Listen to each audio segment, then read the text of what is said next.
Hello everyone, welcome to my channel. मैं आज आपको इस वीडियो में जितनी भी मैंने लास्ट 8 या 9 क्लासेस आपको कराई हैं, 8 टॉपिक मैंने कराए हैं, तो मैं आपको उसके आज रिवीजन करा रही हूँ ताकि आपको थोड़ा माइंड में सेट हो जाए वो चीज़ें। इसी वजह से तो आज हम रिवीजन करेंगे। जो भी मैंने आपको प्रीवियस 8 या 9 वीडियो कराई हैं उनके हम रिवीजन करेंगे।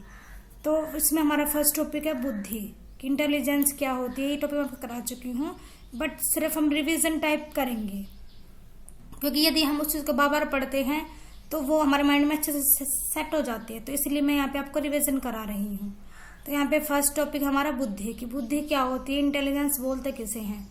तो बुद्धि उचित प्रकार से उत्तर देने, तर्क वितर्क करने, चिंतन करने, कल्पना करने आदि की योग्यता जो होती है वही हमारी क्या होती है, वही हमारी बुद्धि होती है। जो बुद्धि होती है वो जन्मजात एक शक्ति होती है, और वो या फिर उसको हम योग्यता एबिलिटी भी बोल सकते हैं, या फिर हम उसको पावर भी बोल सकते हैं।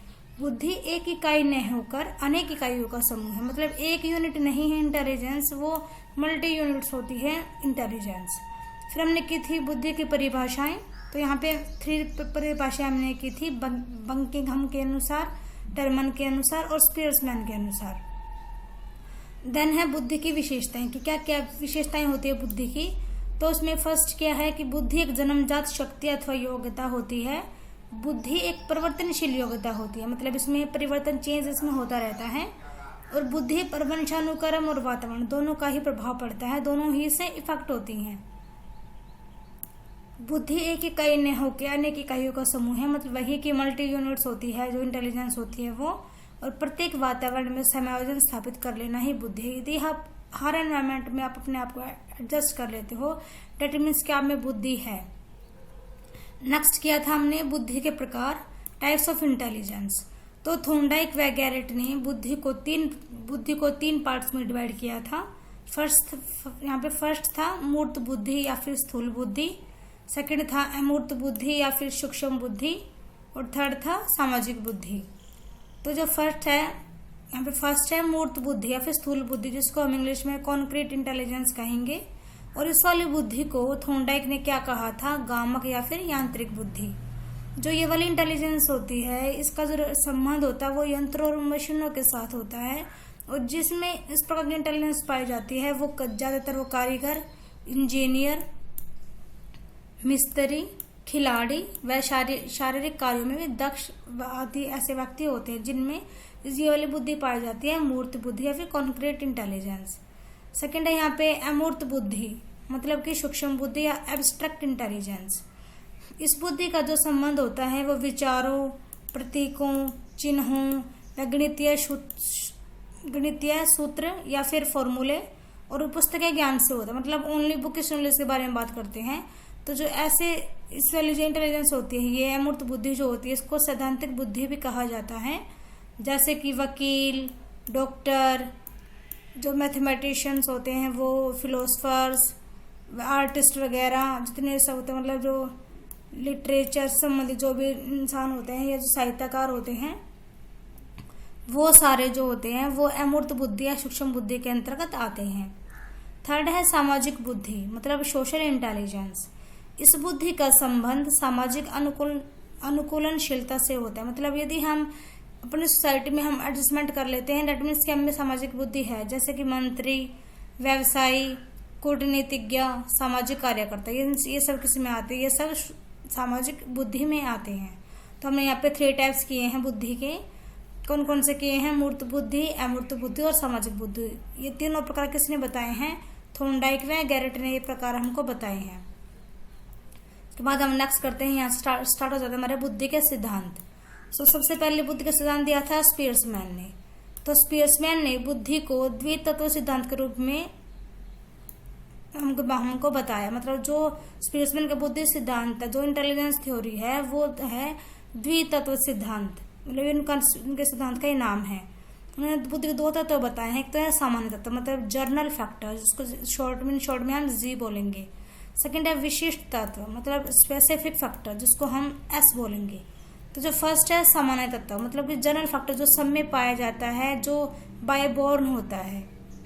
और जिस व्यक्ति में ये अधिक होता है वह अपने जीवन में अधिक सफल होता है कंपैरिजन टू अदर। जो सेकंड यहाँ पे होता है विशिष्ट तत्व, तत्व मतलब कि स्पेसिफिक फैक्टर एस। ये वाला तत्व होता है ये पर्सन टू पर्सन वेरी करता है, किसी में कम पाया जाता है तो किसी में ज़्यादा पाया जाता है। और जैसे व्यक्ति के जिस तत्व की अधिकता होगी उसी क्षेत्र में व्यक्ति निपुण होगा। जैसे मतलब मान लीजिए विराट कोहली में मतलब एबिलिटी है, उनमें ये विशिष्ट तत्व है कि वो क्रिकेट अच्छा खेलते हैं, मतलब वो उनकी निपुणता है कि वो अच्छे से खेलते हैं, मतलब वो उसी क्षेत्र में अच्छा खेलते हैं कि वो क्रिकेट ही अच्छा खेलते हैं, मतलब ये उनकी विशेषता हो गई है। भिन्न भिन्न व्यक्तियों में भिन्न भिन्न प्रकार के विशिष्ट तत्व होते हैं, मतलब पर्सन टू पर्सन डिफरेंस होता है स्पेसिफिक फैक्टर्स में। देन हमारा सेकंड है थ्रस्टन का बुद्धि सिद्धांत। थ्रस्टन के सिद्धांत को समूह तत्व सिद्धांत या ग्रुप फैक्टर थ्योरी कहा जाता है। और थ्रस्टन का जो ये समूह तत्व सिद्धांत है ये स्पियर्समैन के द्वितत्व सिद्धांत व थोंडाई के बहुतत्व सिद्धांत का मध्य मार्ग है, मतलब दोनों के बीच की बात करता है ये थ्रस्टन का बुद्धि सिद्धांत। थ्रस्टन ने अपनी कारक विश्लेषण पद्धति के आधार पर यह निष्कर्ष निकाला कि 7 प्राथमिक मानसिक योग्यताएं होती हैं और जो उन्हीं का जो ग्रुप होता है उसी को हम बुद्धि बोलते हैं। और जो ये 7 मानसिक योग्यताएं होती हैं इनको इन्होंने मानसिक क्षमताएं कहा है। तो यहाँ पे फर्स्ट ये देखिए यहाँ पे 7 योग्यताएं हैं ये। तो इनमें फर्स्ट क्या है हमारी, सबसे पहले है हमारी प्रेक्षण योग्यता, मतलब स्पेटल एबिलिटी, कैसे हम किस चीज़ को हम ऑब्जर्व करते हैं, कैसे हम उसके बारे में अच्छे से जानते हैं, वही होती है हमारी प्रेक्षण योग्यता। सेकेंड है अंक योग्यता, नंबर्स एबिलिटी, नंबर्स के बारे में हमारे अंतर योग्यता है या नहीं नंबर्स को जानने के बारे में। थर्ड है शाब्दिक योग्यता। फोर्थ है वाक योग्यता, वर्ड्स एबिलिटी। स्मरण योग्यता मतलब मेमोरी एबिलिटी। सिक्स्थ है तार्किक योग्यता, रीजनिंग एबिलिटी। और यहाँ पे 7th है पर्यवेक्षण योग्यता, मतलब कैसे एबिलिटी जिससे हम जान सके कि मतलब हमारा नजरिया कैसा है देखने का, या हम किस चीज को हम किस तरीके से देख रहे हैं, वही चीज इसमें आ जाती है। थ्रस्ट ने क्या किया कि इन 7 जो ये फैक्टर्स होते हैं इन सब का जो ऐड होता है वही हमारी इंटेलिजेंस होती है। बात किसने कही है, बात है थ्रस्टन ने अपने बहुबुद्धि सिद्धांत में या समूह तत्व सिद्धांत में। तो नेक्स्ट है हमारा थ्रस्टन का बुद्धि सिद्धांत। जो थ्रस्टन थे उन्होंने इस वाले सिद्धांत का प्रतिपादन 1985 में किया था अपनी बुक बियॉन्ड आईक्यू में। जो ये सिद्धांत है इसको त्रिसूचना प्रक्रम सिद्धांत भी बोला जाता है, त्रितंत्र सिद्धांत भी बोला जाता है और त्रिचाप्य सिद्धांत, और इंग्लिश टर्म क्या है ट्रिआर्किक थ्योरी। ये सिद्धांत के नाम हैं जो मैंने आपको भी बताए हैं। और इस सिद्धांत के अनुसार मूल रूप से बुद्धि भी 3 प्रकार की होती है। मतलब थ्रस्ट ने क्या कहा कि बुद्धि 3 प्रकार की होती है। फर्स्ट क्या है घटकीय बुद्धि, सेकंड अनुभवजन्य बुद्धि और थर्ड व्यवहारिक या फिर संदर्भात्मक बुद्धि। तो फर्स्ट जो घटकीय बुद्धि होती है उसके बारे में देख लेते हैं हम इसको अभी। इसमें समस्या समाधान के लिए सूचनाओं का विश्लेषण किया जाता है। ऐसे व्यक्तियों में उच्च महत्वपूर्ण विश्लेषणात्मक क्षमता होती है और वे ज़्यादातर वो एजुकेशनल वर्क अच्छे करते हैं और अपने स्कूल में भी वो अच्छी परफॉर्मेंस देते हैं। और जैसे इंसान होते हैं वो गणितीय मुख्य कौशल में वो अच्छे होते हैं, मतलब ओरल में और मैथमेटिक्स में वो अच्छे होंगे जिसमें घटकीय बुद्धि होती है। सेकंड है अनुभवजन्य बुद्धि। जो अनुभवजन्य बुद्धि होती है इसमें समस्या समाधान करने के पूर्व अनुभव का सनात्मक रूप से उपयोग किया जाता है। मतलब कोई प्रॉब्लम आ गई तो उसको सोल्व करने से पहले वो अपनी क्रिएटिविटी यहाँ पे यूज करने की कोशिश करेगा, जिसमें ये वाली बुद्धि है। इस बुद्धि पर उच्च लोग सनात्मक होते हैं, मतलब ये लोग होते हैं ये बहुत ज़्यादा क्रिएटिव होते हैं।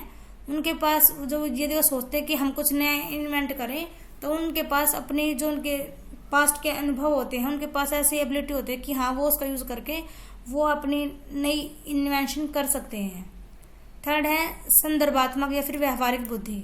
इसमें दिन प्रतिदिन व्यवहार में आने वाले समस्याओं का समाधान किया जाता है।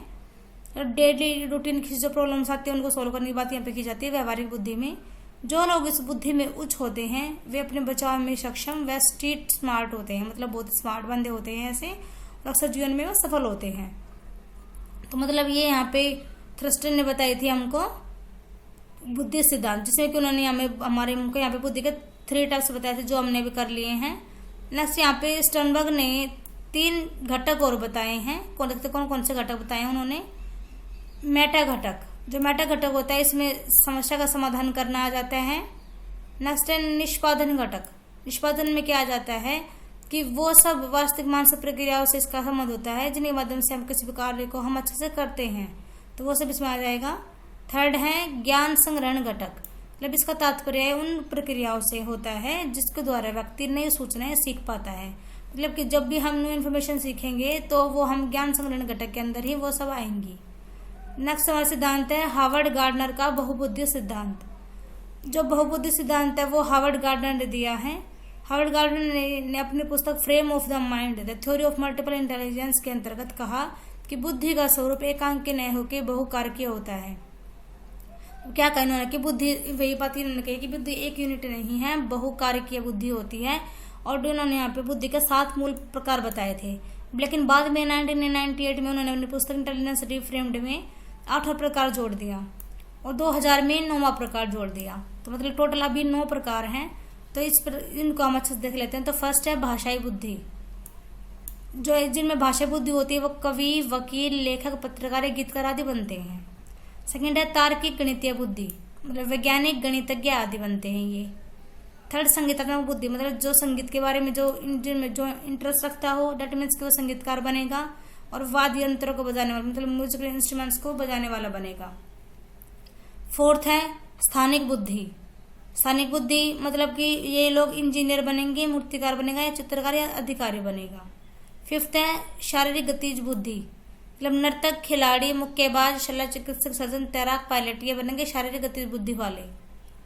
सिक्स्थ है यहाँ पे अंतर्वैयक्तिक मतलब इंटरपर्सनल, मतलब दूसरों के भावों को जानना, समझना, महसूस करना। जैसे कि राजनेता होते हैं, वगैरह अधिकारी होता है, या फिर चिकित्सक वगैरह, डॉक्टर्स वगैरह होते हैं, सर्जन्स वगैरह होते हैं, वो सभी इंटरपर्सनल में आ जाएंगे। अंतराव्यक्तिक, यहाँ पे इंट्रा है, सॉरी इसको ठीक कर लेना, RA आएगा यहाँ पे, R और यहाँ पे A, इंट्रा। तो ये अंतराव्यक्तिक बुद्धि मतलब खुद के बारे में जाना, जैसे सही आत्मा से युक्त व्यक्ति जो होते हैं, योगी, संत, महाराज जो होते हैं, वो खुद के बारे में जान लेते हैं, वो ऐसा कहते हैं। नेक्स्ट है प्रकृतिवादी बुद्धि, मतलब जो इसमें ये बुद्धि होती है वो किसान बनते हैं, जैव वैज्ञानिक होते हैं, वनस्पति वैज्ञानिक आदि बनते हैं, प्रकृतिवादी बुद्धि वाले। 9th है अस्तित्ववादी बुद्धि, जिनमें ये बुद्धि पाई जाती है वो दार्शनिक बनते हैं या फिर चिंतक बनते हैं। ये टॉपिक हमारा कंप्लीट हो जाता है। नेक्स्ट टॉपिक हम देखते हैं अभी। नेक्स्ट टॉपिक हमारे यहाँ पे है बुद्धि का मूल्यांकन। तो इसमें सबसे पहले हम देखते हैं कुछ फैक्ट्स है इसके बारे में। तो सबसे पहले मैंने यहाँ पे यही ऐड कर रखा है। तो 1885 में सर्वप्रथम बुद्धि शब्द का प्रयोग किसने किया था? इंग्लैंड के फ्रांसीसी गाल्टन थे, उन्होंने सबसे पहले बुद्धि मतलब इंटेलिजेंस शब्द का प्रयोग किया था। देन क्या हुआ, कैटल ने 1890 में उन्होंने एक पेंसिल्वेनिया विश्वविद्यालय में उन्होंने मानसिक परीक्षण और मापन मतलब मेंटल टेस्ट एंड मेजरमेंट नामक पुस्तक का उन्होंने प्रकाशन किया। और 1890 में उन्होंने सर्वप्रथम मानसिक परीक्षण शब्द का उन्होंने प्रयोग किया। किसने किया? कैटल ने। मतलब कैटल ने सबसे पहले तो उन्होंने एक मानसिक परीक्षण और मापन नामक एक बुक लिखी थी, मेंटल टेस्ट एंड मेजरमेंट, और उसी के थ्रू उन्होंने सबसे पहले मेंटल टेस्ट के शब्द का उन्होंने सबसे पहले प्रयोग किया था। देन क्या हुआ, 1905 में सबसे पहले बुद्धि परीक्षण तैयार किया गया जिसका नाम था बिने-सैमन बुद्धि परीक्षण। सबसे पहले ये वाला तैयार किया गया था। देन उसके बाद क्या होता है, 1908 में अल्फ्रेड बिने ने मानसिक आयु शब्द का प्रयोग किया। सबसे पहले अल्फ्रेड बिने ने क्या किया? मानसिक आयु मतलब कि मेंटल एज, अल्फ्रेड बिने ने यूज किया इस वाले वर्ड को। देन 1912 में क्या होता है, सर्वप्रथम स्टर्न व कुहलमान के द्वारा बुद्धि लब्धि का सूत्र दिया गया। आयु के लिए यहाँ पे सूत्र दिया गया, mental age upon chronological age, मानसिक आयु बटे वास्तविक आयु, ये उन्होंने सूत्र दिया। आयु बुद्धि लब्धि शब्द का प्रयोग सबसे पहले विलियम स्टर्न ने 1912 में किया था। मतलब जो IQ वर्ड है, जो बुद्धि लब्धि जो शब्द है, इंटेलिजेंस क्यूटेंट जो शब्द है, उसका सबसे पहले प्रयोग विलियम स्टर्न ने किया था 1912 में, 1912 में। देन उसके बाद क्या होता है, 1916 में टर्मन के द्वारा बुद्धि लब्धि सूत्र को संशोधित किया गया। मतलब जो ये यहाँ पे दिया गया था 1912 में, स्टर्न व कुहलमान ने दिया था बुद्धि लब्धि का सूत्र, ये वाला, इसको मॉडिफाइड कर दिया किसने? टर्मन ने। 1960 में उन्होंने mental age upon chronological age into में 100 डाला और आज तक यही वाला फॉर्मूला मतलब चलता है। देन यहाँ पे बुद्धि वितरण का यहाँ पे एक एग्जाम्पल दे रखा कि किस टाइप से हम किसको किस कैटेगरी में मानेंगे। ये बुद्धि लब्धि की सीमाएं हैं, मतलब ये IQ लेवल है और यहाँ पे कैटेगराइज कर रखा है। तो जिसकी 71 से कम है तो इट मीन्स कि वो इडियट्स कि उसकी जड़ बुद्धि है। जिसकी 71 to 80 है मतलब कि उसमें अल्प बुद्धि है, मतलब डल। जिसमें 81 to 90 है दैट मीन्स की मंद बुद्धि, फीबल माइंडेड। 91 to 110 सामान्य बुद्धि, मतलब एवरेज। इसमें 111 to 120 देन तीव्र बुद्धि, अबो एवरेज। 121 to 130 मतलब प्रखर बुद्धि, सुपीरियर। देन लास्ट है यहाँ पे 130 से अधिक मतलब प्रतिभाशाली, जीनियस जो होते हैं। तो यहाँ पे हमने बुद्धि लब्धि को कैटेगराइज करके हमने अच्छे से जान लिया है। तो हम देखते हैं बुद्धि परीक्षणों के प्रकार, कौन कौन से प्रकार होते हैं बुद्धि परीक्षणों के। तो उसमें फर्स्ट यहाँ पे टोटल 3 बता रखे हैं, व्यक्तिगत और समूह बुद्धि परीक्षण, देन शाब्दिक और अशाब्दिक परीक्षण, और संस्कृति निष्पक्ष और संस्कृति अभिनीत परीक्षण। तो इसमें फर्स्ट है व्यक्तिगत और समूह बुद्धि परीक्षण। एक व्यक्तिगत बुद्धि परीक्षण जो होता है वो एक बार में सिर्फ एक व्यक्ति को दिया जाता है। फॉर एग्जाम्पल जैसे यहाँ पे द कॉफी मैन मापनी है और स्टैनफोर्ड बी ने बुद्धि मापनी है, ये मतलब ये ओनली सिर्फ पर्सनल ये मेंटल टेस्ट है ये। और ये यहाँ पे इम्पोर्टेंट है, स्टैनफोर्ड बी ने मापनी, इसलिए मैंने इसको यहाँ पे डिफाइन कर रखा है। जैसे कि आप जानते हैं कि यह पहला बुद्धि परीक्षण था जिसे बी ने व साइमन ने 1905 में बनाया था।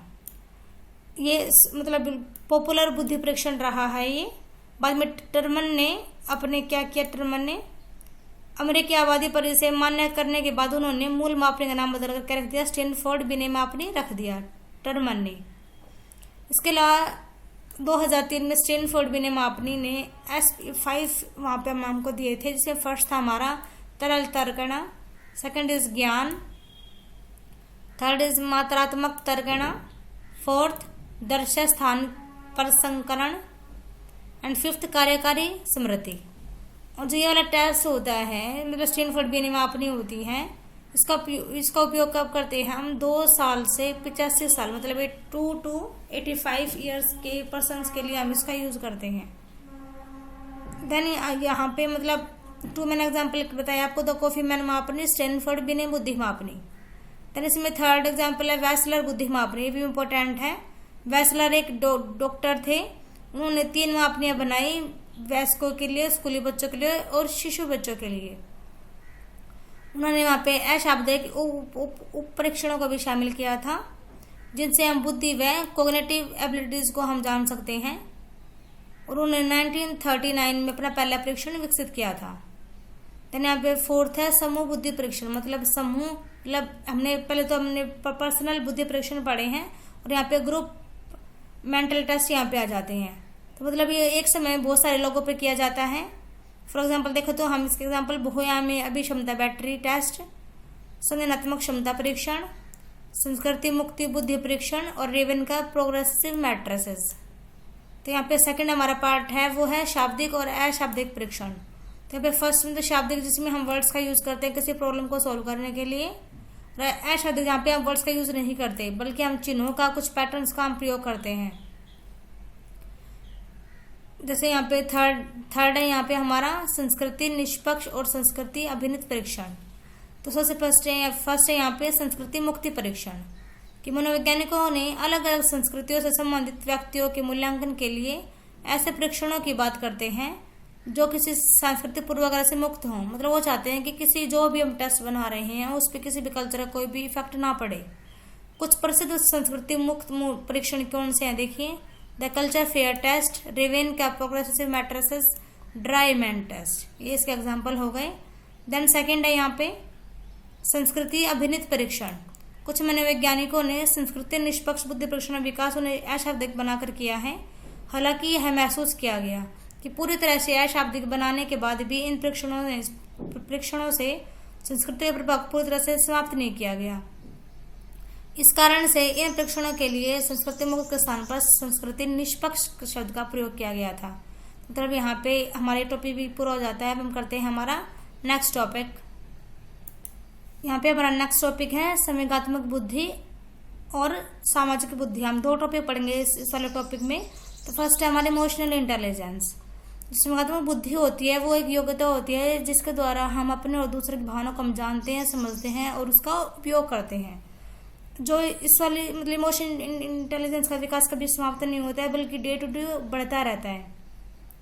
यदि हम बात करें किसी की मतलब सक्सेस की, तो उसमें इमोशनल इंटेलिजेंस का योगदान सिर्फ 80% होता है और IQ का योगदान सिर्फ 20% होता है। संज्ञानात्मक बुद्धि जो शब्द है उसका प्रयोग सबसे पहले 1990 में 2 अमेरिकी प्रोफेसर डॉक्टर जॉन मेयर व पीटर सैलोवे ने किया था। इनकी पुस्तक का नाम क्या था? व्हाट इज EI, कि क्या होती है EI, इमोशनल इंटेलिजेंस। लेकिन वर्तमान टाइम में मतलब जो भी हम मतलब इतना चर्चा का विषय बना है इमोशनल इंटेलिजेंस, तो उसके पीछे मेन हाथ किसका है? तो उसका जो मेन हाथ है वो अमेरिकन मनोवैज्ञानिक डैनियल गोलमैन का है। उन्होंने अपनी पुस्तक संज्ञानात्मक बुद्धि लब्ध से अधिक महत्वपूर्ण क्यों में उन्होंने इसके थ्रू उन्होंने इसको एक चर्चा का विषय बनाया है, इमोशनल इंटेलिजेंस को। यहाँ पे परिभाषाएं हैं 2, डैनियल गोलमैन के अनुसार और जॉन मेयर व पीटर सैलोवे के अनुसार। दोनों डेफिनेशन यहाँ पे इम्पोर्टेंट्स हैं। नेक्स्ट है कि इसका यूज क्या होता है, क्या है इसकी इम्पोर्टेंस है संज्ञानात्मक बुद्धि की। तो मतलब कोई व्यक्ति जीवन में कितना सफल हो सकता है इसकी भविष्यवाणी क्या हो मतलब संज्ञानात्मक लब्धि से की जा सकती है। यदि हमको अपना जीवन सुख में शांति प्रिय बनाना है तो इसमें भी हमारा इमोशनल इंटेलिजेंस का यूज बहुत ज़्यादा इसमें रोल होता है। और बात करें स्टूडेंट्स लाइफ की, तो उसमें भी सक्सेस के पीछे EI का ही हाथ होता है, इमोशनल इंटेलिजेंस का। इसके अलावा इसके बहुत सारे वर्क होते हैं, आप देख लेना। देन नेक्स्ट टॉपिक हमारे इसमें सामाजिक बुद्धि मतलब सोशल इंटेलिजेंस। गैर संज्ञानात्मक बुद्धि को सामाजिक बुद्धि के रूप में जाना जाता है। मतलब कि एक तो होता है संज्ञानात्मक मतलब कि जहाँ पे हम ज़्यादा सोच विचार करते हैं, और तो सामाजिक मतलब हम कैसे समाज में हम उठते बैठते हैं, कैसे हम बात करते हैं, तो वही सब हमारा सामाजिक बुद्धि के अंतर्गत आ जाता है। थॉर्नडाइक ने 1920 में इस शब्द का प्रयोग करने वाले पहले मनोवैज्ञानिक कौन थे? वो थे थॉर्नडाइक। थॉर्नडाइक ने इसका प्रयोग कब किया था? 1920 में। इसके अलावा यहाँ पे परिभाषाएं हैं गोलमैन के अनुसार और जॉन मेयर व पीटर सैलोवे के अनुसार। इसके यहाँ पे एक टॉपिक दे रखा है, बार ओन मॉडल है कि यहाँ पे जो कि 2006 में आया था। उसने क्या बताया था कि जो सामाजिक बुद्धि और जो संज्ञानात्मक बुद्धि है वो दोनों एक दूसरे से संबंधित होती हैं और वो एक दूसरे को सपोर्ट करती हैं। देखिए यहाँ पे क्या कहा, बार ओन मॉडल के अनुसार क्या कहता है ये कि संज्ञानात्मक सामाजिक बुद्धि मतलब दोनों जो बुद्धि होती है वो अंतर भावनात्मक और सामाजिक दक्षताओं, कौशलों और सुविधाओं के अनुप्रस्थ काट है। मतलब जो ये संज्ञानात्मक बुद्धि और सामाजिक बुद्धि होती है ये दोनों मतलब कौशल, हमारी भावना, हमारी दक्षता मतलब किस प्रकार से हम मतलब उनका यूज कर रहे हैं, कैसे हम और उससे बात कर रहे हैं, कैसे हम अपने इमोशंस को दिखा रहे हैं, तो ये सारा डिपेंड करता है, ये निर्धारित करता है कि हम खुद को कितने प्रभावशाली ढंग से हम समझते हैं और कैसे हम उसका व्यक्त करते हैं। मतलब कैसे हम मतलब अपने आप को समझ रहे हैं और कैसे हम अपने आप को शो ऑफ कर रहे हैं सबके सामने, कैसे हम दूसरों को समझते हैं। मतलब ये सब चीज़ें इस वाले मॉडल ने हमको सिखाई हैं। तो ये टॉपिक भी छोटा सा था, तो ये भी हमारा पूरा हो जाता है। अब हम करेंगे हमारा नेक्स्ट टॉपिक। तो नेक्स्ट टॉपिक है हमारा कि व्हाट इज पर्सनैलिटी और क्या इसके प्रिंसिपल्स है पर्सनैलिटी के। सबसे पहले देखते हैं हम पर्सनैलिटी का मीनिंग क्या होता है कि what is the meaning of personality. जो व्यक्तित्व जो शब्द होता है व्यक्तित्व, वो अंग्रेजी भाषा के पर्सनैलिटी शब्द से बन लिया गया है या उसका ये हिंदी अनुवाद है। जो पर्सनैलिटी शब्द है वो लैटिन भाषा के पर्सोना से बना है और उसका क्या मीनिंग होता है? नकली चेहरा, नकाब या मुखौटा। यदि हम बात करें एंशिएंट टाइम की, तो उस टाइम पे सिर्फ मतलब व्यक्ति के बाहरी रूपरेखा को देख कर उसकी पर्सनैलिटी के बारे में बात की जाती थी, लेकिन आज के टाइम में बाहरी व आंतरिक दोनों गुणों को हम व्यक्तित्व कहते हैं। देन यहाँ पे देखिए मतलब पर्सनैलिटी डेवलपमेंट में हर चीज़ यहाँ पे देखी जाएगी, goal setting, decision making skill, communication skill, stress, EI, self confidence, time management, positive, मतलब हर चीज़ यहाँ पे मेजर की जाती है। और जो ओलपोर्ट है उनको व्यक्तित्व का जनक माना जाता है। फिर यहाँ पे डेफिनेशंस हैं व्यक्तित्व की, तो फर्स्ट ओलपोर्ट के अनुसार है, देन वैलेंटाइन के अनुसार और थर्ड किलफर्ड के अनुसार। देन यहाँ पे बात करते हैं व्यक्तित्व के सिद्धांतों के बारे में। आप सोच रहे होंगे कि मैं स्पीड में करा रही हूँ क्योंकि रिवीजन कर रहे हैं, तो इस वजह से मैं थोड़ी स्पीड में चल रही हूँ। आई होप कि आप समझोगे इस बात को, क्योंकि मैं एक रिवीजन दे रही हूँ आपको, ताकि आपके माइंड में चीज़ें अच्छे से सेट हो जाएं, क्योंकि मुश्किल टॉपिक हैं इसी वजह से। देन यहाँ पे फर्स्ट है मनोविश्लेषण सिद्धांत। इस मनोविश्लेषण सिद्धांत के प्रवर्तक सिगमंड फ्रायड हैं। उन्होंने सिद्धांत के 3 पहलू बताए हैं। तो फर्स्ट क्या है, स्थलाकृति, जिसमें हम मन की संरचना की बात करेंगे। सेकंड क्या है, गत्यात्मक, जिसमें हम व्यक्तित्व के प्रकार जानेंगे। थर्ड है मनोलैंगिक विकास, जिसमें हम 5 अवस्थाओं के बारे में पढ़ेंगे। तो फर्स्ट है स्थलाकृति, मतलब आकारात्मक या मन की संरचना के बारे में हम जानेंगे। सिगमंड फ्रायड ने मन की 3 दशाएं बताई हैं। फर्स्ट है चेतन मन, मतलब कि कॉन्शियस माइंड। जो ये माइंड होता है, ये मस्तिष्क से हमारी जागृत अवस्था होती है और इसका संबंध वर्तमान में वास्तविकता दोनों से ही होता है। यह तत्कालीन अनुभूति को प्रस्तुत करता है, जो ये कॉन्शियस माइंड होता है ये। इसके बारे में मैं आपको बताऊंगी थोड़ी देर में। सेकंड है अचेतन मन, अनकॉन्शियस माइंड। जितनी भी हमारी मतलब दुखित बातें जिनको हम भूलना चाहते हैं, बुरे अनुभव, अनैतिक काम जो हमने किए हैं या सामाजिक काम जो हमने किए हैं, वो सारे अचेतन मन में ही आके रुक जाते हैं, फिर इकट्ठे हो जाते हैं। और ये वाला मन होता है, ये कॉन्शियस के बिल्कुल अपोजिट होता है और फ्रायड ने इसे ही सबसे इम्पोर्टेंट माना है। थर्ड है अर्धचेतन या अवचेतन, प्री कॉन्शियस माइंड। जो ये अर्धचेतन होता है, चेतन व चेतन, मतलब कॉन्शियस और अनकॉन्शियस के बीच की ये स्टेज होती है। मतलब कि इसमें क्या होता है कि जिन चीज़ों को हम अचानक भूल जाते हैं, बट यदि हम ट्राई करते हैं तो हम दोबारा से उसको मतलब याद आ जाता है हमको, तो वो सारी चीज़ें हमारी अर्धचेतन मन में आ जाती हैं या फिर प्री कॉन्शियस माइंड में आ जाती हैं। देन यहाँ पे सेकंड है गत्यात्मक संरचना, मतलब इसमें फ्रायड ने व्यक्तित्व के 3 प्रकार बताए। मैंने बताया था आपको अभी कि हम किस में क्या पढ़ेंगे।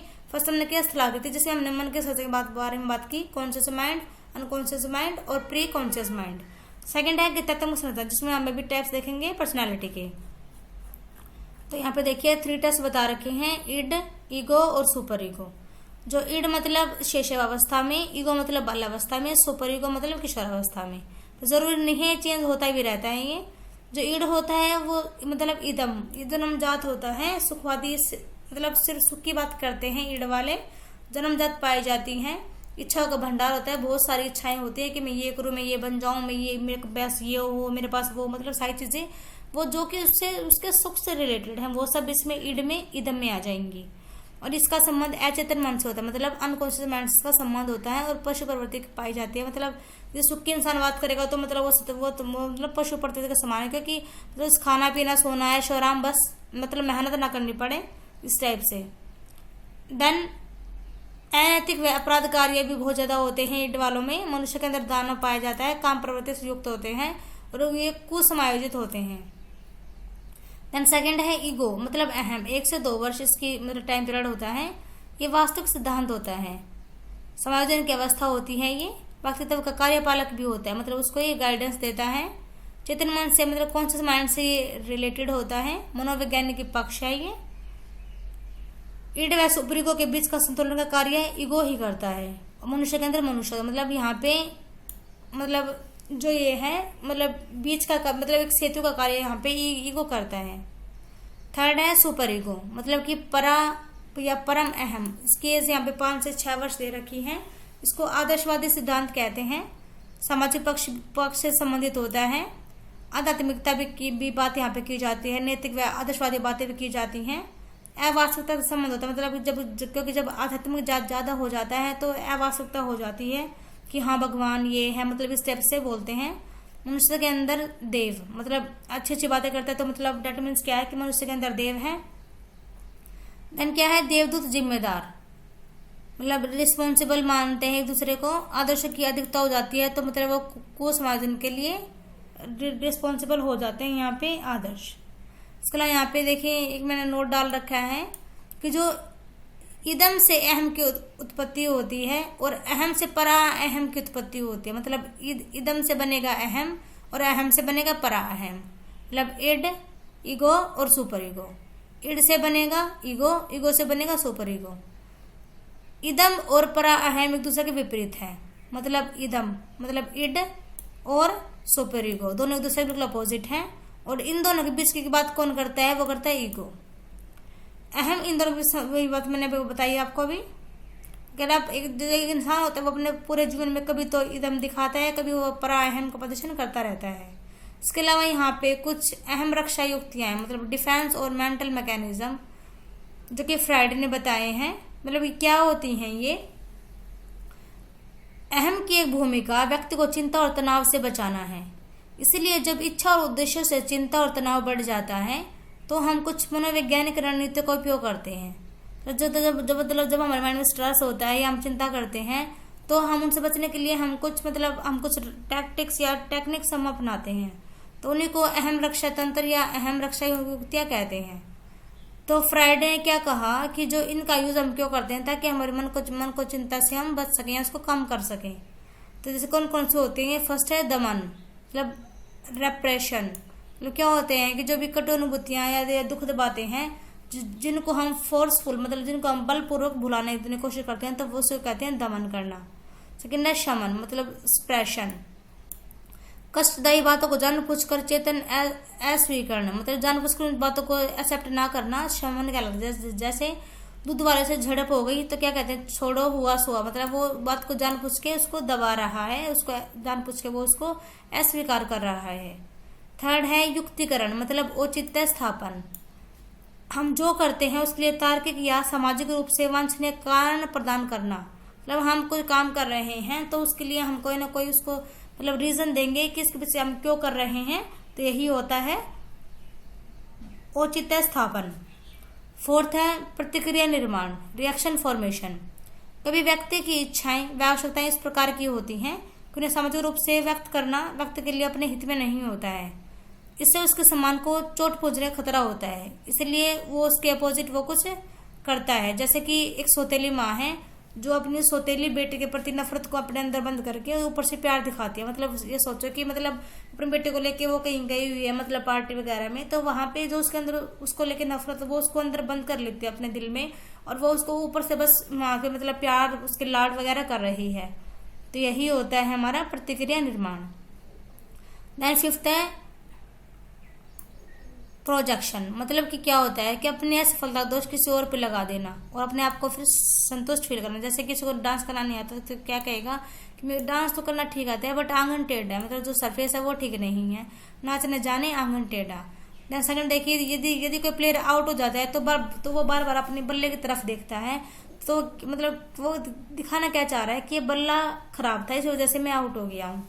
मतलब वो प्रोजेक्शन कर रहा है, वो अपना दोष किसी और पे डाल रहा है।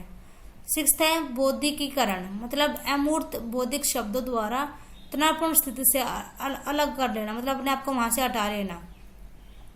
सेवंथ है विस्थापन, मतलब डिस्प्लेसमेंट, मतलब यदि आपको गुस्सा आ रहा है तो आप अब उसको मतलब आप किसको दिखाओगे? जो आपसे कमजोर हो और जिससे आपकी उम्मीद हो कि हाँ वो आप पे आक्रमण नहीं करेगा। जैसे कि सपोज कि टीचर ने किसी बच्चों को डांट मार दी या उसको पीट दिया तो घर अपने छोटे भाई बहन को पीटने लग जाता है। या यदि माता पिता ने मतलब पेरेंट्स ने बच्चों को डांट दिया है या उसको पीट दिया है तो बाहर गार्डन में जाके फूलों को तो उतर के फेंक रहा है। तो मतलब क्या है कि वो विस्थापन कर रहा है अपने गुस्से का, वो डिस्प्लेसमेंट कर रहा है। 8 है दिव्या स्वप्न, मतलब डे ड्रीमिंग, मतलब कि हकीकत में जो भी इच्छाएं पूरी नहीं हो पाती उसको मतलब इमेज में मतलब या इमेजिनरी लाइफ में वो पूरी करने की कोशिश करता है, उसको दिव्या सपन कहते हैं। जैसे कि मतलब कोई दूल्हा है उसकी शादी नहीं हो, मतलब कोई लड़का है उसकी शादी नहीं हो रही है तो मतलब सपोज कर रहा है, वो कल्पना कर रहा है कि वो दूल्हा बन के वो बैंड बाजे की धुन पे वो नाच रहा है। इसके अलावा भी बहुत सारी अहम रक्षा युक्तियां जैसे कि आश्रित होना, प्रतिगमन, पृथक्करण, अंतःप्रेषण, तादात्मीकरण, शोधन आदि बहुत सारी हैं जिनका हम यूज करते हैं। तो ये टॉपिक हमारे यहाँ पे पूरा हो जाता है। अब हम करेंगे हमारा नेक्स्ट टॉपिक। तो नेक्स्ट टॉपिक है हमारा यहाँ पे मनोलैंगिक विकास सिद्धांत, the theory of psycho sexual development. ये हमारा टॉपिक। एक मिनट में यहाँ पे पेन ले लेती हूँ। तो जो ये मनोलैंगिक विकास सिद्धांत है सिगमंड फ्राइड ने दिया है। सिगमंड फ्राइड क्या कहते हैं कि बालक के विकास पर उसके काम प्रवृत्ति का बहुत ज़्यादा इफेक्ट होता है और जो काम प्रवृत्ति तो होती है वो जन्म से पाई जाती है, लेकिन टाइम टू टाइम मतलब स्टेज ये डिफरेंसेस में आता जाता है। इसके अलावा फ्राइड ने मनोलैंगिक विकास सिद्धांत में 5 अवस्थाएं बताई हैं। ये देखिए, ये सिगमंड फ्राइड है, उन्होंने 5 अवस्थाएं बताई हैं। फर्स्ट क्या है? मुखावस्था, गुदा प्रधान अवस्था, थर्ड लिंग प्रधान अवस्था, फोर्थ अव्यक्त अवस्था और फाइव क्या है, प्रजनात्मक अवस्था। इनको हम एक एक करके पढ़ेंगे। इससे पहले एक टर्म यहाँ पे इम्पोर्टेंट है, वो है स्त्रीकरण मतलब फिक्शन। यदि लैंगिक संतुष्टि आवश्यकता से कम या अधिक मात्रा में प्राप्त होती है तो उसे क्या कहते हैं, स्त्रीकरण कहते हैं। तो ये टर्म हम यूज करेंगे इन सारे स्टेजों में। तो फर्स्ट क्या है, यहाँ पे फर्स्ट क्या है, मुख्य अवस्था मतलब ओरल स्टेज। इसका टाइम पीरियड क्या दे रखा है यहाँ पे, 0 to 18 मंथ्स यहाँ पे दे रखा है। इस अवस्था में बालक की काम प्रवृत्ति जो होती है वो मुख्य क्षेत्र मतलब ओरल मुंह में होती है। बालक चूस कर, काट कर, चबा कर, मतलब हर चीज को वो अपने मुंह में डालता है। छोटा बच्चा जो होता है वो लैंगिक संतुष्टि वो इस प्रकार वो प्राप्त करता है।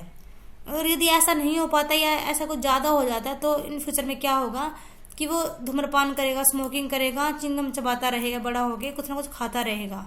और इस टाइम पीरियड में बच्चे को क्या ट्रेनिंग दी जाती है कि बच्चों को मतलब ब्रेस्ट फीडिंग उसे छुड़वाया जाता है। सेकंड है गुदी अवस्था मतलब एनल स्टेज। और इसका टाइम पीरियड है 18 महीने से 3 वर्ष तक। तो इस अवस्था में जो काम प्रवृत्ति होती है वो गुदा क्षेत्र में होती है, जो कि मतलब अपशिष्ट पदार्थ निकालने के लिए मुख्य अंग होते हैं। इस अवस्था में बालक मूल मूत्र संबंधी क्रियाओं में आनंद लेता है। इसके अलावा बच्चे को यहाँ पे टॉयलेट ट्रेनिंग दी जाती है इस वाली अवस्था में, गुदी अवस्था में। इसमें स्त्रीकरण क्या होता है, जो व्यक्ति होता है वो जिद्दी, आक्रामक और धनात्मक बन जाता है यदि उसको लैंगिक संतुष्टि कम या अधिक प्राप्त होती है तो इसी वजह से। देन यहाँ पे थर्ड है लैंगिक अवस्था मतलब फैलिक स्टेज, जिसका टाइम पीरियड है 3 से 5 ईयर। इस अवस्था में क्या होता है कि बच्चे का जो ध्यान होता है वो लैंगिक जननांगों की तरफ रहता है। काम प्रवृत्ति लैंगिक क्षेत्र में विद्यमान रहती है। लड़कों में मात्र मनोग्रंथि होती है जिसको ओडिपस ग्रंथि कहा जाता है। इसी कारण बच्चा अपनी माँ से अधिक प्यार करता है। जो लड़कियां होती है उनमें पितृ मनोग्रंथि मतलब कि इलेक्टा ग्रंथि पाई जाती है। इसी कारण जो लड़कियां होती है वो अपने पिता से अधिक प्यार करती हैं, लेकिन बाद में इन ग्रंथियों का समाधान हो जाता है। स्त्रीकरण क्या होता है कि यदि कम या अधिक लैंगिक संतुष्टि प्राप्त होती है तो ये व्यक्ति यौन रोगों से वो ग्रस्त होता है, मतलब जो सेक्सुअल बहुत सारे ऐसे डिजीज होती हैं उनसे वो ग्रस्त हो जाता है।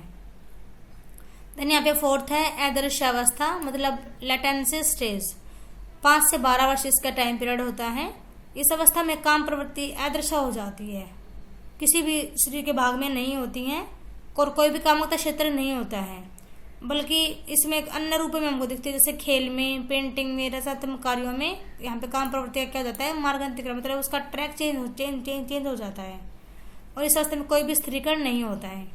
फिफ्थ है जननेंद्रिय अवस्था मतलब कि जेनिटल स्टेज, जो कि 12 वर्ष के बाद होती है।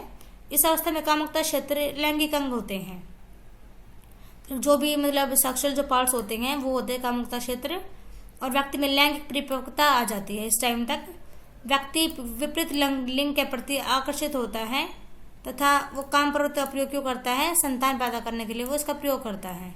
और इस अवस्था में कोई भी स्त्रीकरण नहीं होता है। आई होप कि आपको समझ में आ गया ये वाला टॉपिक भी। अब हम करेंगे हमारा नेक्स्ट टॉपिक। तो नेक्स्ट हमारा जो टॉपिक है ये है नव फ्रायडवादी मतलब जो फ्रायड के अनुयायी थे उनको ही कहा जाता है नव फ्रायडवादी। कुछ सिद्धांतकार ऐसे थे जिन्होंने फ्रायड के कार्य का अनुसरण किया, मतलब कुछ तो मतलब उनके काम सबने स्टार्टिंग के साथ किया था लेकिन बाद में वो उनसे अलग हो गए थे। क्योंकि उनका ये मानना था कि जो फ्रायड हैं वो ज़्यादा मतलब काम प्रवृत्ति पे वो ज़्यादा फोकस कर रहे हैं, इसी वजह से वो इनसे अलग हो गए और उन्होंने खुद को नव फ्रायडवादी या पश्चात फ्रायडवादी या नव विशेषणवादी या मनोगति के रूप में अपने आप को बुलाया। इनमें फेमस नाम क्या है, एडलर, युंग और एरिक्सन। तो यहाँ पे सारी वीडियो में हम आज पढ़ेंगे एडलर का मतलब अल्फ्रेड एडलर का। एडलर ने दिया था व्यक्तिगत मनोविज्ञान मतलब इंडिविजुअल साइकोलॉजी। ये है अल्फ्रेड एडलर। एडलर को व्यक्तिगत मनोविज्ञान का जनक माना जाता है, मतलब इन्होंने जो इंडिविजुअल साइकोलॉजी होती है उसका ये फाउंडर है एडलर। एडलर के अनुसार प्रत्येक व्यक्ति अलग अलग ढंग से अपने महत्वपूर्ण बनने का प्रयास करता है। मतलब क्या कहते हैं एडलर कि जो प्रत्येक जो पर्सन होता है वो अपने अपने ढंग से मतलब अपने अपने तरीके से वो इम्पोर्टेंट बनने का या अच्छा बनने का प्रयास करता है।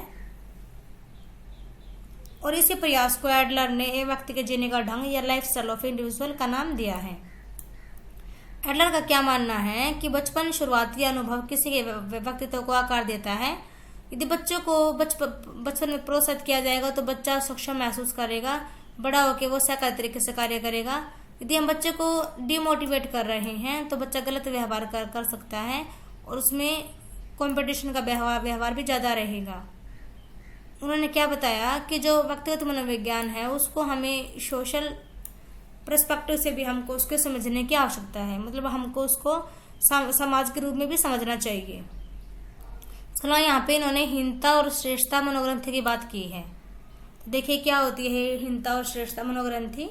एडलर ने समझाया कि एक बच्चे के रूप में हम कमजोर, निर्भय, कम सक्षम महसूस करते हैं दूसरों की अपेक्षा। तो ये बच्चा ऐसे सोच रहा है तो मतलब यही है हीनता की भावना।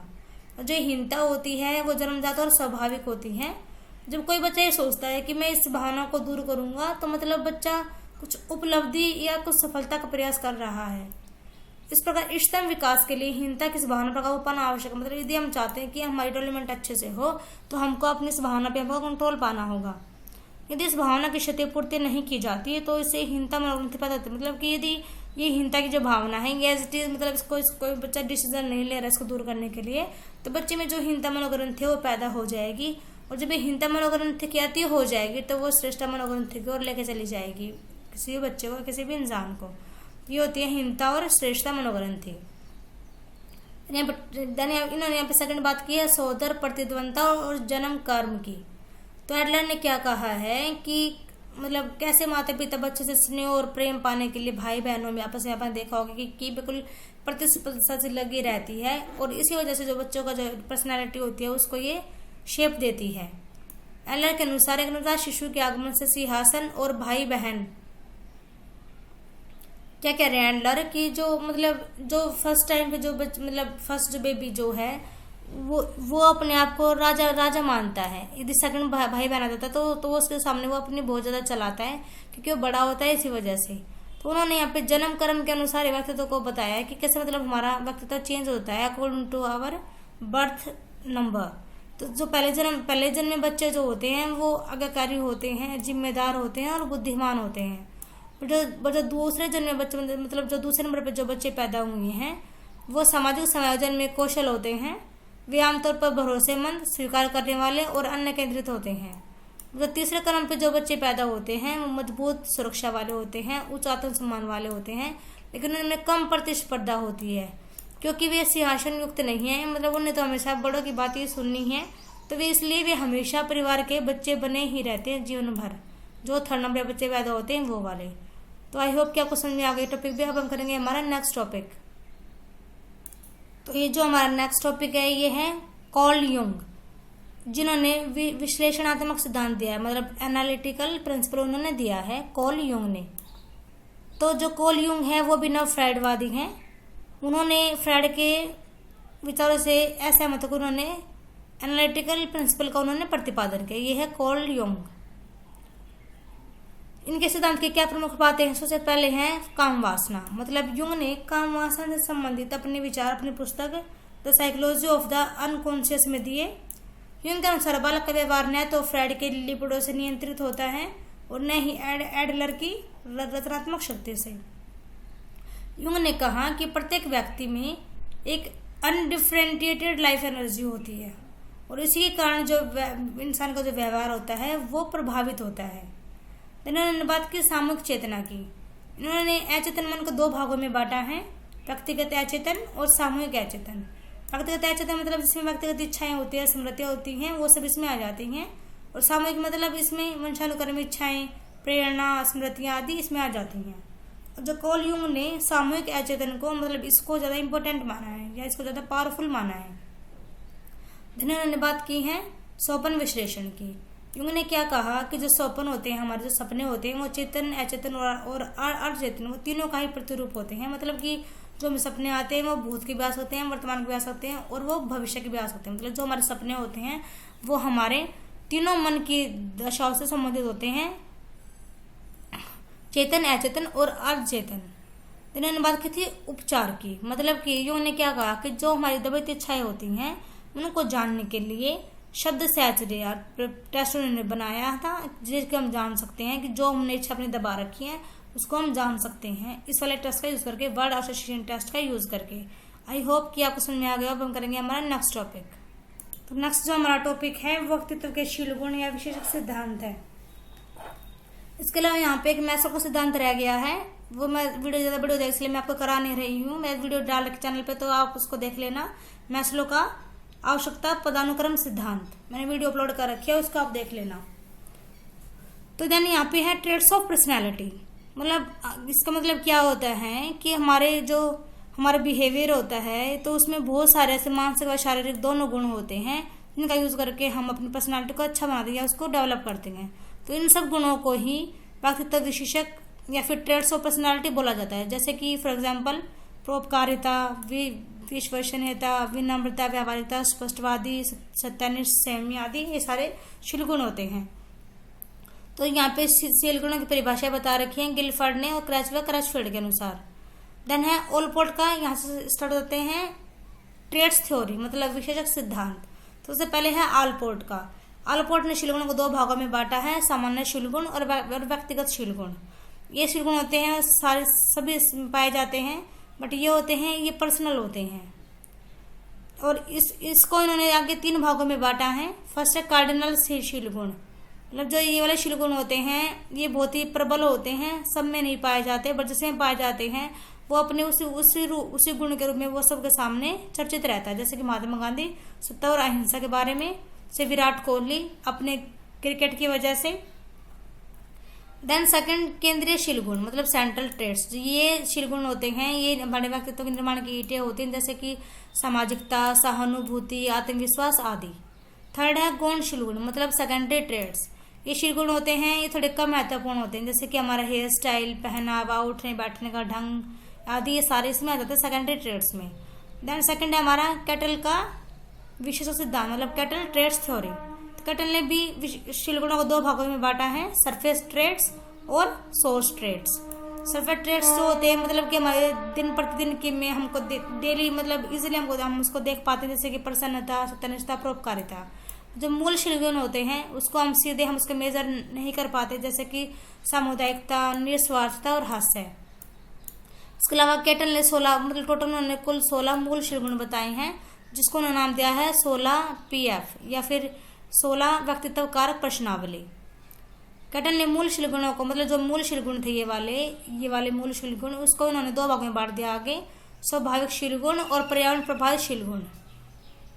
इसके अलावा आइजेंग का है आइजेंग ट्रेड्स थ्योरी। आइजेंग क्या थे, वो भी कैटल के समकालीन थे। उन्होंने क्या कहा, वो व्यवहारवादी थे। उसके बाद भी उन्होंने क्या कहा कि जो व्यक्तित्व होता है वो हमारा जन्मजात व अनुवांशिकता से आधारित होता है। ये उन्होंने 3 दशाएं बताई हैं जो कि द्विध्रुवीय होती हैं और एक दूसरे बिल्कुल जो अपोजिट होती हैं। तो उन्होंने 3 दशाएं बताई हैं। फर्स्ट है अंतर्मुखी बहिमुखता, मतलब इंट्रोवर्जन और एक्सट्रोवर्जन, स्थिरता और अस्थिरता, न्यूरोटिज्म और स्टेबिलिटी। थर्ड है साइकोटिज्म और सुपर ईगो फंक्शन। ये 3 दशाएं उन्होंने बताई टोटल, इनके बारे में मैंने आपको यहाँ पे बता रखा है, इसको आप देख लेना एक बार। यहाँ पे 4th सिद्धांत है मैं क्या करें और कोस्टे का वृद्ध पंच कारक सिद्धांत। तो मैं क्या करें और कोस्टे ने 5 प्रकार के शील गुण बताए हैं, जिसको उन्होंने बिग 5 मॉडल का नाम दिया है। इसमें कि फर्स्ट है बहिर्मुखता, मतलब एक्सट्रोवर्जन। ये एक्सट्रोवर्जन जो है ये आइजेंग के, मतलब जो ने बताया था ये वाला यहाँ पे बहिर्मुखता के बारे में, यही वहाँ पे सेम बात की गई है कि जो एक्सट्रोवर्ट जो होते हैं, मतलब जो एक्सट्रोवर्जन जो बहिर्मुखता वाले होते हैं वो सामाजिक होते हैं, बहुत ही साहसी होते हैं, वो सबसे बात करना पसंद करते हैं। सेकेंड है सहमति जन्यता। जो लोग स्वीकार्यता पर उच्च होते हैं वो सहकारी और दयालु होते हैं और बहुत मददगार और भरोसेमंद होते हैं, सहमति जन्यता वाले। थर्ड है अंतःकरण की शुद्धता। ये लोग जो होते हैं लक्ष्य निर्देशित होते हैं, आत्म अनुशासित होते हैं, परिश्रमी होते हैं, ईमानदार होते हैं और सक्षम होते हैं बहुत ज्यादा। फोर्थ है मन स्थाप। ये काफी चिंतित होते हैं, असुरक्षित फील करते हैं अपने आप को, आत्म दयालु होते हैं। और जो 5th है यहाँ पे अनुभवों के प्रति खुलापन। जो ऐसे लोग होते हैं वो नवीनता और क्रिएटिविटी को पसंद करते हैं, जिज्ञासु मन वाले होते हैं और आर्ट एंड क्राफ्ट में भी अच्छे होते हैं और ये बहुत ज्यादा ये डाइवर्सिटी को पसंद करते हैं। हम करेंगे हमारा नेक्स्ट टॉपिक। ये मैं आपको मैस्लो सिद्धांत में आपको करा ही देती हूँ कि मैस्लो के साथ साथ यहाँ पे कोल रोजर्स का भी है, तो इम्पोर्टेंट है इसी वजह से। तो ये दोनों यहाँ पे 1 मिनट में पहले पेन ले लेती हूँ। मैंने सोचा कि करा ही देती हूँ क्योंकि इम्पोर्टेंट टॉपिक है, कभी आपको फिर प्रॉब्लम हो जाए इसी वजह से। तो ये मानवतावादी दृष्टिकोण वाले होते हैं, कौन कौन है ये? अब्राहम मास्लो और कार्ल रोजर्स, दोनों मानवतावादी दृष्टिकोण के प्रमुख सिद्धांतकार थे। सबसे पहले फर्स्ट है यहाँ पे अब्राहम मास्लो। अब्राहम मास्लो का यहाँ पे हिरार्की थ्योरी है, मतलब आवश्यकताओं का पदानुक्रम सिद्धांत। तो मास्लो ने जो ये सिद्धांत था, ये अपनी एक इनका ग्रंथ था, ये थ्योरी ऑफ ह्यूमन मोटिवेशन, उसमें दिया था 1943 में। लेकिन बाद में 1954 में इन्होंने एक बुक लिखी थी, मोटिवेशनल एंड पर्सनैलिटी। इसमें इन्होंने इसको बिल्कुल मतलब कंप्लीट रूप से इन्होंने इस वाले सिद्धांत को इस वाले बुक में दिया था। मैस्लो ने मानव की 5 आवश्यकताएं बताई हैं और इन्होंने क्या कहा है कि जो ये आवश्यकताएं होती हैं यही मनुष्य को एक अधिगम करने के लिए प्रेरित कर, मतलब इंसान को मोटिवेट करती हैं। और इन 5 आवश्यकताओं को मैस्लो ने नीचे से ऊपर की ओर प्रस्तुत किया है और इनके सिद्धांत को आदम सिद्धि का सिद्धांत भी कहा जाता है। और इस सिद्धांत को एक पिरामिड के रूप में दिखाया जाता है। देखिए जैसे ऐसे, फर्स्ट है यहाँ पे physical needs, second security needs, third social need, fourth ego need और फिफ्थ सेल्फ एक्चुअलाइजेशन नीड।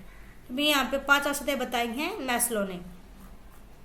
इसके अलावा जो मैस्लो थे वो पहले मनोवैज्ञानिक थे जिन्होंने मानवतावादी विचारधारा को थर्ड पावर के रूप में कह के पुकारा था। हम क्यों सीखते हैं, कैसे सीखते हैं, ये सब हमको कौन बताता है? मानवतावादी दृष्टिकोण से हमको ये बातें पता चलती हैं।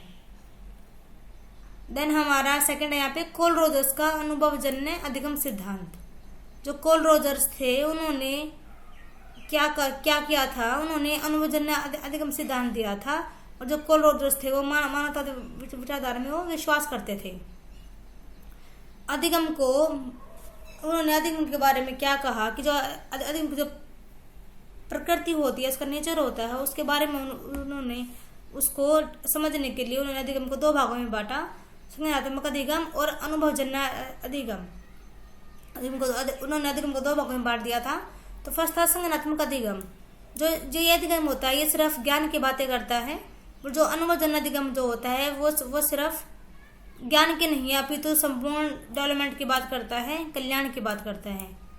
और जो अनुभाविक अधिगम जो होता है वो क्या कहता है कि हम इसको कैसे यूज करेंगे, मतलब कैसे हम इस ज्ञान को यूज में लाएंगे, ये बात अनुभवजन्य अधिगम बोलता है। और जो अनुभवजन्य अधिगम होता है वो विद्यार्थी केंद्रित होता है और ये क्या कहता है कि हमको विद्यार्थी की आवश्यकताओं के रुचि के अनुसार ही हमको बच्चों को अधिगम कराना चाहिए, उसको सिखाना चाहिए। ये सिद्धांत है, ये क्या कहता है कि हमको बच्चों को अनुभव के द्वारा सिखाना चाहिए। मतलब हमें बच्चों पर बुकों का बोझ नहीं डालना चाहिए, बल्कि हमको बच्चों को बिल्कुल फ्रीली छोड़ देना चाहिए सीखने के लिए, लर्निंग करने के लिए। उन्होंने क्या कहा कि जो टीचर होते हैं उनको क्या चाहिए कि वो बच्चों के लिए सेमिनार का मतलब आयोजन करवाए, वर्कशॉप कराए, बच्चों को घुमाने के लिए लेके जाए, एजुकेशनल टूर वगैरह पे। तो इससे बच्चा खुद से सीखेगा, बच्चा अपने आप से सीखेगा, स्वयं अनुभव करके सीखेगा। और यदि बच्चा खुद से सीख रहा है तो वो ज्ञान जो होता है वो स्थायी ज्ञान रहता है उसके माइंड में, वो हमेशा उसके माइंड में रहेगा। अब हम करेंगे हमारा नेक्स्ट टॉपिक। ये हमारे टॉपिक यहाँ पे कंप्लीट हो जाते हैं। आई होप कि आपको समझ में आया हो, मेरा ये क्विक रिवीजन सेशन आपको पसंद आया हो। ये पसंद आया हो तो प्लीज़ लाइक करें, शेयर करें एंड सब्सक्राइब करें। Thank you everyone.